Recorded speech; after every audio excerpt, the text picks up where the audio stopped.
Okay, come back to the lecture. So the basic doctrines help us to understand the basic theology, and I'm not dealing into in-depth systematic theology. It is a basic level of theology. So the angels, as we have been studying about their nature, existence, and now we are looking into their fall, scripture has enough verses on this. Genesis 1. When God created the world, he saw everything that he had made, and behold, it was very good. This shows that angels were good when God created this world. Genesis 3, 1 to 5 says, we find that Satan, in the form of a serpent, was tempting Eve to sin. So that Satan was there when God created this world. By the time of this temptation in the garden, Genesis 3, angels had been created and Satan had fallen by the time. All we can really know for certain from scripture is that Satan had fallen by the time of Genesis 3. So what happened there? In exercise of his free will, Satan and other angels with him willingly sin against God. They willingly sin against God. So while these angels were created good, they became bad. They were created as good. They were good when they were created, but they became bad because of their misuse of their free will. It appears that there must have been a rebellion in the angelic world with many angels turning against God and becoming evil. Let's see what happened there in the heaven. Where is this idea supported by scriptures? First, 2 Peter 2:4 clearly says, God did not spare the angels who sinned, but cast them into chains of darkness to be reserved for judgment. Jude 6 also says, and the angels who did not keep their proper domain, but let their own abode, he has reserved in everlasting chains under darkness for the judgment of the great day. God reserved them for the great judgment day. Here is a note. The stress is on the fact that these angels have been cast away from the glorious presence of God in heaven. In the glorious presence of God in heaven, something happened, and these angels have been cast away from that abode of God. Chains of darkness is to be understood in metaphorical sense. Hell is the throne of these demons, and hell is the home of these demons. But they still have influence in the world. Of course, they are destined to the hell, but still they have influence on this world. Even now, their position is permanent. They cannot be redeemed. Their position is permanent. They cannot be redeemed. There is no salvation for the demons. This is sure. We read it in scriptures, Matthew 25 and 41. What was the sin that caused their demise? What was the sin that caused their demise, for their fall? So, if we really look at the scriptures, their sin seems to be the sin of pride, as implied in Jude 6. Pride is a very terrific sin. Those who fall into that, very difficult to come back. The angels did not keep their proper domain. That is, they did not keep their place. They rebel against their assigned position. God assigned position for them to enjoy, have music, worship.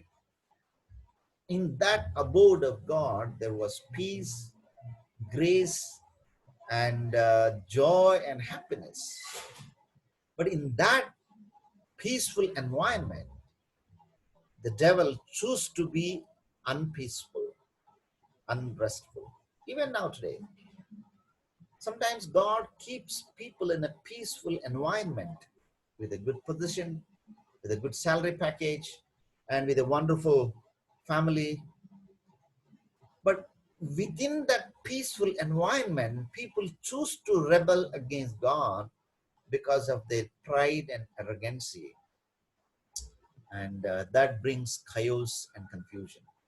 Today, friends, sin is a terrible master and it finds a willing servant in human body. This may come in any form. It has come in the form of pride to the devil. It may come in a different form to us. Pride is a terrific sin. As read in the Bible, pride is very terrific. The angels did not keep their proper domain. That is, they did not keep their place. They rebel against God and against their assigned position. As a result, God had to punish them.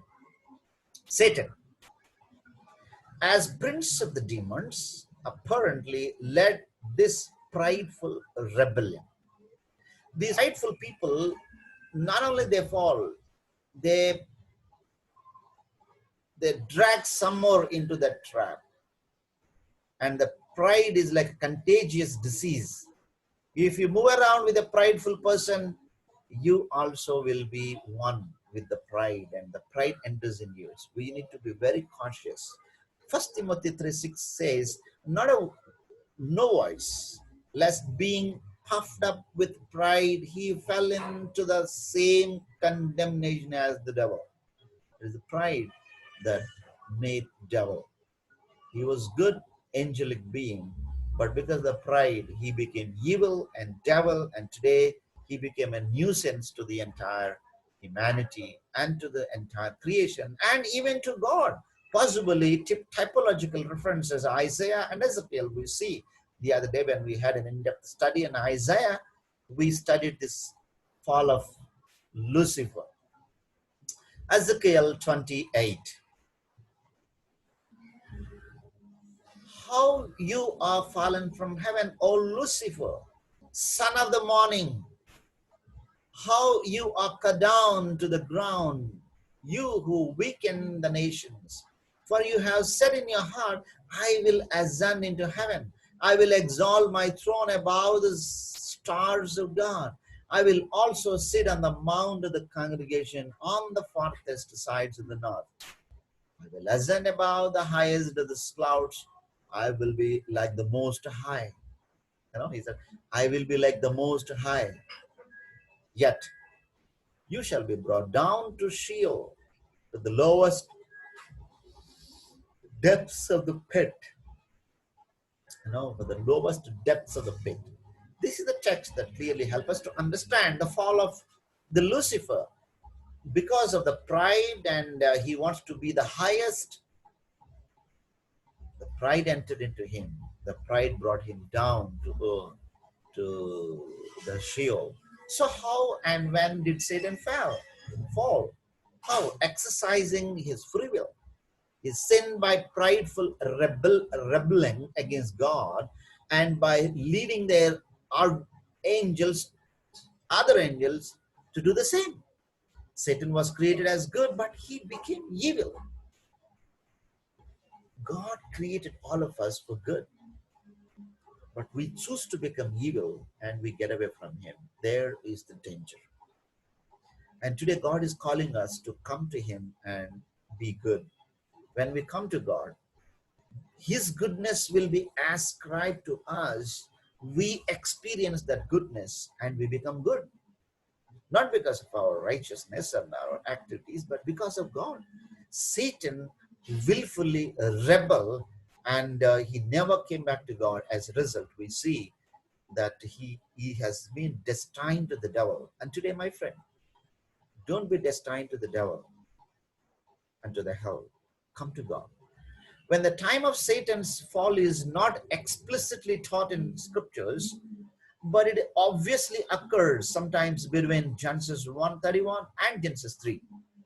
We don't know exactly, but I strongly believe it might have occurred between Genesis 1:31 to Genesis 3. Limitations of Satan. Satan has limitations. He is not omnipresent. He cannot be at the same time in different places. He is not omniscient, and he is not omnipotent. He can be resisted. Bible clearly says, resist the devil and he will flee from you. Resist the evil, he will flee from you. Devil can be resisted.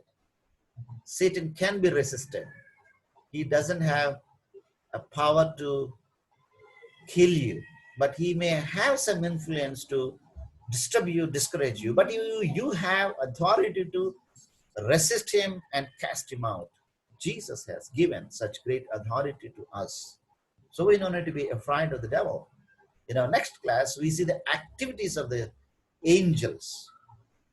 And now we stop here. Let's not be afraid of the devil. Jesus clearly said, all authority in heaven and on earth has given to you. Therefore, go and make the disciples of all nations. So we are going with the special anointing and power of God to cast out the demons, to heal the sick. There is an enormous power of God available today if we come to him and repent and say, Lord, forgive me. And if we come and hold his feet, he is a merciful God. He blesses us. My friend, don't be proudful.